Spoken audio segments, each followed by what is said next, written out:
Welcome to Relation Tales. Please like this video and subscribe Relation Tales. We're grateful for each and every one of you. Let us know where in the world you're tuning in from. We'd love to hear from you in the comments. Let's begin. Most people think heartbreak is loud. But for me, it started quietly, too quietly. I came home early that Wednesday, exhausted from a long day, ready to surprise my wife with takeout from her favorite Thai place. But the moment I unlocked the door, the air shifted. My chest tightened. Something felt off. The lights were dim. The house was strangely still. And then I heard it. A soft laugh. The kind she only used when she was trying to impress someone. It was coming from upstairs. I froze halfway up the staircase. She wasn't talking to a friend. She wasn't talking to family. Her tone was different. Playful, flirty, almost shy. It sounded like the version of her she never used with me anymore.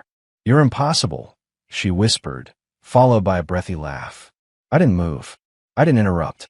I just stood there, listening to the sound of my own marriage cracking open. My wife, Lydia Cooper, had always been warm, affectionate, someone who cared about the little details. But over the past few months, that warmth evaporated. She stayed late at work more often.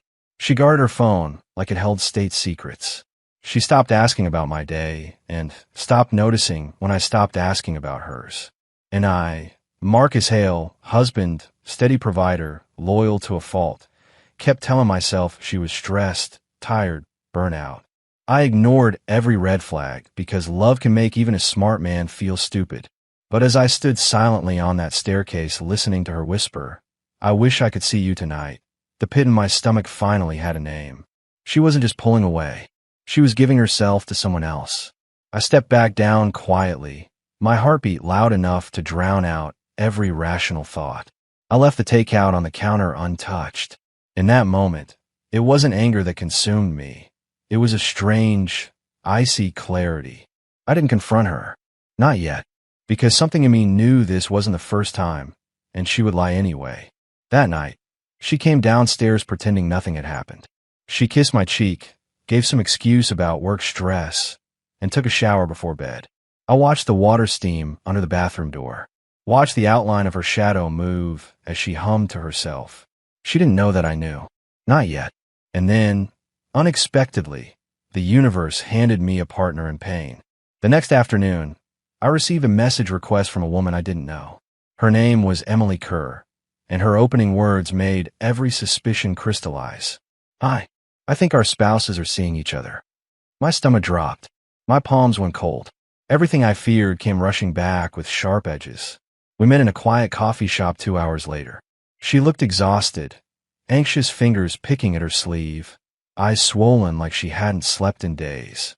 But she was strong, too, like someone who refused to drown no matter how deep the betrayal went. "I didn't want to believe it," she said, voice trembling. "But I found messages. A lot of them. Late night ones. Deleted threads. Photos. Times that match when your wife said she was working late."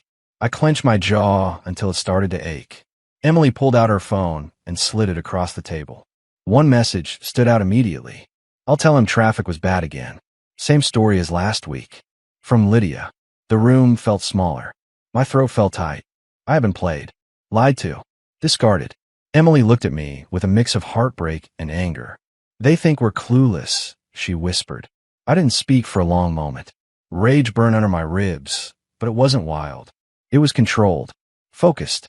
The kind of anger that doesn't scream, it plans.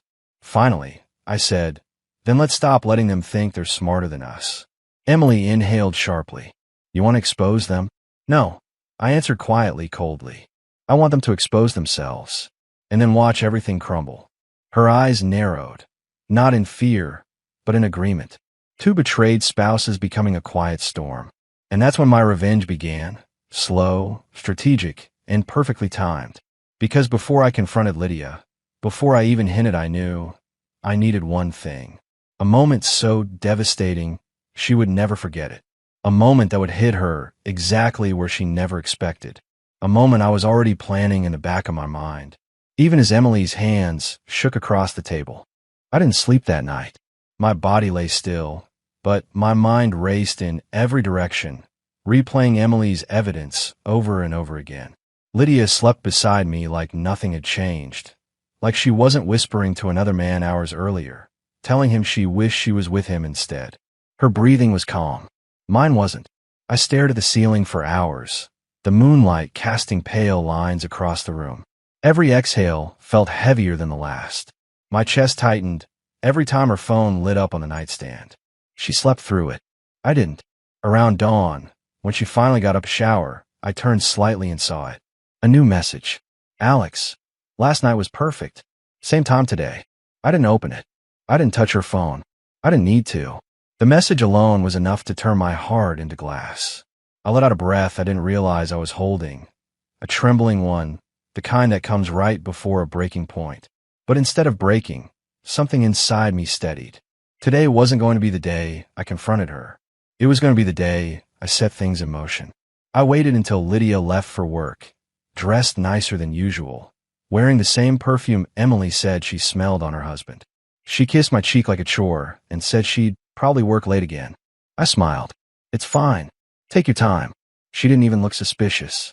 When the door closed, I sat on the couch and allowed the silence to settle. My phone buzzed a few minutes later. It was Emily. Emily. He left early. Said he has a meeting. I know where he's going. Me. Same here. We need to be smart. Emily. I'm ready for whatever you want to do. Me. Then come over tonight. There was a pause. Then. Emily. Okay. Tell me the plan. Except, I didn't have the full plan yet. Not until I discovered something else. Around noon, I drove to Lydia's workplace. I wasn't there to confront her. I was just looking for truth. I parked across the street from the office building, watching people come in and out. And that's when I saw her. Not Lydia. Them. Lydia's car pulled up behind a silver sedan. The driver got out first. Alex Kerr. My stomach twisted, but I stayed hidden, leaning low in my seat. Lydia stepped out next, smooth and smiling, her hair falling perfectly over her shoulders. She looked younger than she had in weeks, happier, almost glowing. The worst part, Lydia didn't even look around, didn't check if anyone could see. She walked straight to Alex like he belonged to her, like she belonged to him. He opened his arms, and she leaned into him, quick, subtle, but intimate. A public embrace, right in front of anyone who happened to see, right in front of me, without knowing it. I swallowed hard, my throat stinging. Something inside me didn't just crack, it rearranged. There was no doubt left, no hesitation. They weren't slipping, they were sinking, and I wasn't going to pull them out.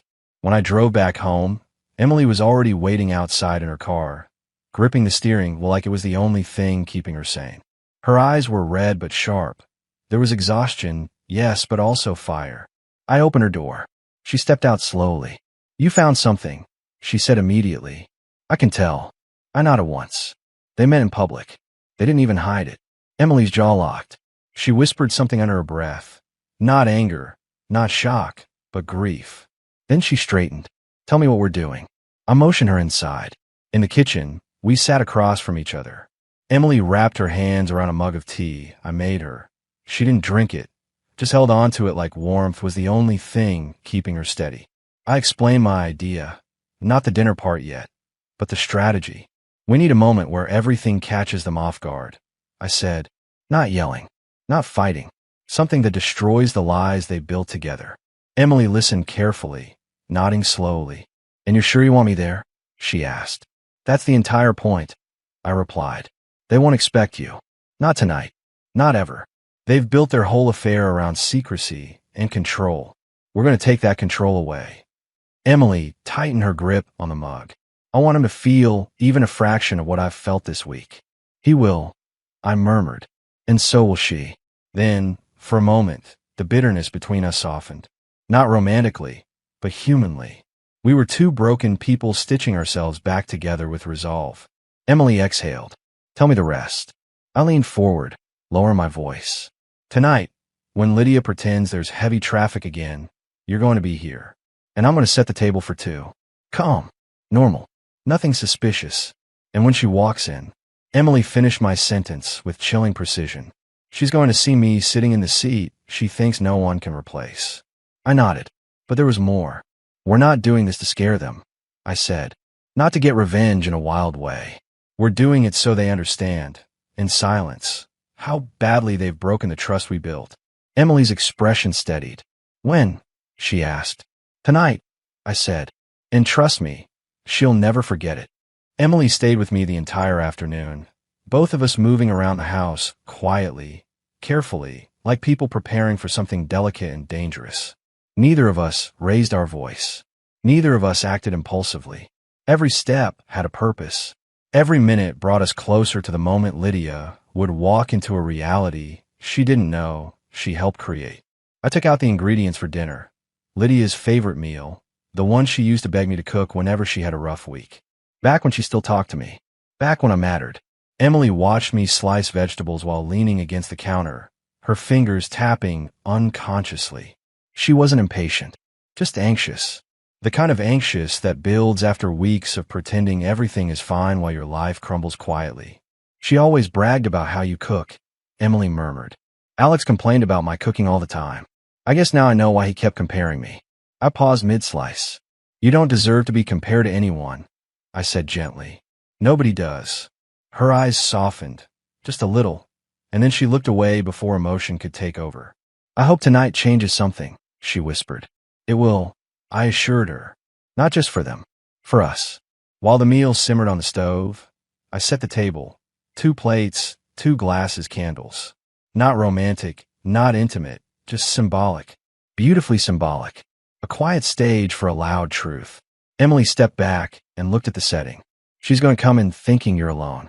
She always assumes that, I said. She thinks I'm predictable. Emily breathed out slowly. They both think we're fools. Not after tonight. The room fell into a thoughtful silence. Outside, the sun slipped lower, throwing warm orange light across the dining room. The house looked peaceful, calm, almost too calm for what was coming. At 6:47 p.m., my phone buzzed. A text from Lydia. Traffic is a nightmare. Don't wait up. I'll eat something later. Emily's jaw clenched. I stared at the message for a few seconds, letting the weight of it settle inside me. The lie wasn't even creative anymore. Just lazy, casual, thoughtless. Like she believed I would swallow any story. She fed me simply because she didn't respect me enough to expect suspicion. I typed back. No worries. Just get home safe. Emily watched the message send. You're calm, she whispered. I'm done being the man she thinks I am. I answered. We sat quietly after that. The food was ready, the table was set, and all we had to do was wait. Emily picked at her sleeve. I kept glancing at the door. My heartbeat wasn't frantic, just steady and heavy, like a drum preparing for a reveal. At 7:32 p.m., headlights flashed through the living room window. Emily inhaled sharply. She's here, I said. We didn't move quickly. We didn't scramble. We simply took our places. Emily sat in Lydia's usual seat, her posture straight, her expression composed but tense. I sat opposite her, calm, my breathing even. The footsteps approached the door, fast and patient. Keys rattled. The lock clicked. The door opened. Lydia stepped in, brushing hair from her face with a tired sigh, still pretending she had fought through impossible traffic to get home to me. She started speaking before she even looked up. Marcus, you won't believe. She froze. Her purse slipped from her shoulder and dropped onto the floor with a soft thud. Her eyes darted from the table, to the plates, to Emily, to me, and back to Emily again. Shock hit her like a physical blow. Emily didn't speak. She didn't glare. She didn't smirk. She just met Lydia's eyes with a quiet, steady sadness that said more than any confrontation ever could. Lydia's mouth opened, then closed. Her throat moved in a tight swallow. Her eyes flicked to me again, searching, panicked, calculating. What is this?" she stammered. I didn't raise my voice. I didn't move from my seat. "It's dinner," I said calmly. "You used to like it." Her chest rose and fell too fast. "Marcus, why is she here? Why is—" Emily finally spoke, her voice low but devastating. "You know why." Lydia flinched like the words were a slap. She took a hesitant step backward, then forward again, caught between running and confronting, her composure crumbling by the second. "I can explain," she whispered. "No," I said softly. "You've been explaining for months. You just didn't know I stopped believing the stories." Her eyes widened, filling with fear. Not guilt, not sorrow, but fear. Fear of losing the comfort she took for granted. Emily straightened slightly. Alex and Lydia weren't. Careful, Marcus. They didn't expect us to talk. They didn't expect to be seen. They didn't expect consequences. Lydia looked at Emily like she'd never seen her before. You told him, she breathed. No, Emily replied. You told him. Every lie, every excuse, every message. You just didn't know your secrets weren't as secret as you thought. Lydia's face went pale, then red, then pale again. She tried to speak, but emotion strangled the words. I didn't yell. I didn't accuse. I simply said what needed to be said. You walked out of our marriage long before tonight. I'm just finally catching up. Her lip trembled, and a tear slid down her cheek. Marcus, please.